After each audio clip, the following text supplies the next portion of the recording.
Nii, aeg on teha intervjuu meie nädala tegijaga ja meie tänane nädala tegija tuleb põhimõtteliselt, ütleks niimoodi, et tuleb lõunapooluselt pigem või sealt poolt, aga elab Torontos või elavad. Nimelt on siis üks Torontos elav loomaaias üks gei pingviinipaar, kes koosnevad siis kahest pingviinist nimega Pedro ja Buddy ja nad läksid lahku ehk siis maailma tuntum gei pingviinipaar on lahku läinud ja mis on põhjuseks?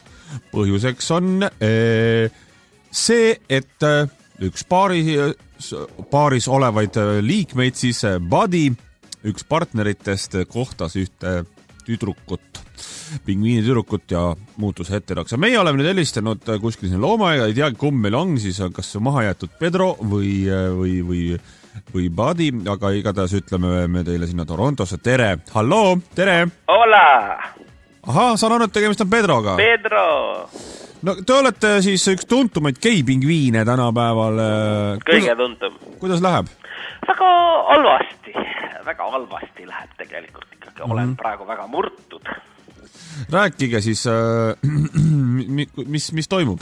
No vaata, toimus see, et elasime siin koos väga hästi ja ilusasti ja ühel päeval ikkagi loomaaia töötajad arvasid, et pingviinid peaksid elama koos naispingviinidega, et siis toota juurde neid isikuid, ütlen otse välja isikuid, kes siis tarbivad igapäevaselt meie planeedi ressursse, nii-öelda lapspingviine. See on minu arvates jama. See on, ütlen otse välja, bullshit. Ja nii see läkski, võeti mult ära minu sõber. Nimetaksin ise, eelistaksin seda nimetust, võeti mult sõber ära ja olen nüüd täiesti üksinda, sest et siin ei olnud ajakirjandus, vaadake, mina jälgin ajakirjandust ja ajakirjanduses seda kajastati nii, nagu oleks minu sõber ise ära läinud. Ei olnud, loomaaia töötajad panid ta kinni ühte väiksesse tuppa koos erinevatest liikidest naissoost loomade ja lindudega. Ja mis seal juhtus, see on selge. See on selge. Ta joodeti lihtsalt täis, pandi kinni väikesesse tuppa paljude, kas te olete kunagi olnud ühes toas, ma küsin teie käest, sellise innaajal oleva täpilise naisleopardiga? Ei ole. Aga tahaksite olla? Ma ei ole kindel. No vaat just, ei soovita ja eriti raju siinkohal, kordan veel kord, on olla ühes toas kinni, pandud luku taha, olles ise intoksikeeritud, nagu teie keeles öeldakse, ja samal ajal ikkagi selline, kiimane, emane pingviin, see on õudne, see on jube on vaadata selliseid asju. Mind sunnite seda kõike muidugi veebikaamerast jälgima. No ja, eks ikka muidugi.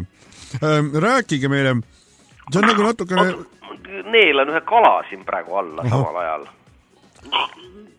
Et rääkige seda, et... Väga hea, jah, nii, kuidas palun? Et palju üldse... Ootake, ma neelan veel ühe kala alla samal ajal.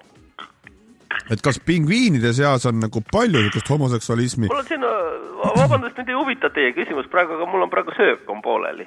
Ma siiski esitan ära, et kas ka teiste loomaliikide seas või milliste loomaliikide seas on veel niisugust homoseksualismi palju? No mina ei nimetaks seda niimoodi sellise sõnaga, see on väga selline otsekohane aus termin, aga ma ütleksin lihtsalt armastus. Väga paljud loomad armastavad teineteist. Näiteks, kas te olete kunagi kokku puutunud selliste loomadega nagu surikaadid? Ma pean pigem silmas seda, et kui kaks ühesuguse munetiga sama liigi esindajad armastavad üksteist. No aga see on väga mõnus, kui paned oma munetid kokku. Ei ole või? Teie muidugi ei tea teie sellistest asjadest. No sellepärast ma küsingi, jah. Tüüpiline, mul alalõpvata mulle helistavad mingid sellised nii-öelda inimesed, kes ei jaga sellest muneti värgist mitte midagi. Aga tegelikult, ma räägin teile, kuidas asi on. Ma räägin ära, kuidas asi on.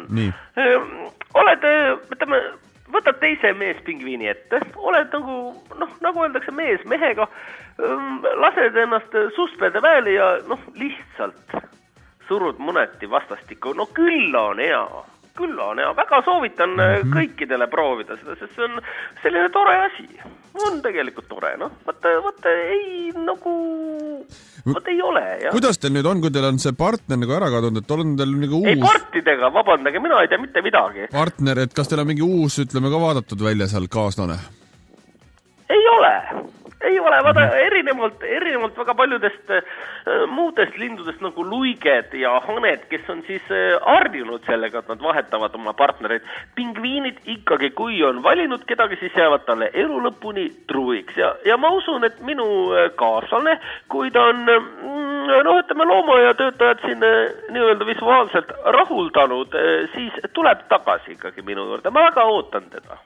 Selge, me ei hakka teid rohkem seal pingviinitsemise juures. Läks natuke liiale vist see teie jutt selliste isiklike küsimustega. Ja tundsin ise et läksin liiale, et ma pean... No vaata, parem oleks, kui te teinekord teate valmistate ette natuke rohkem ja suudate mõista. Ma ütlen siinkohal, suudate meespingviinide natukene tundeelu mõista, siis ei küsi selliseid otseseid küsimusi, sest et meie oleme ju ka inimesed. Selge, seda ma tahtsingi lõpuks teha saada.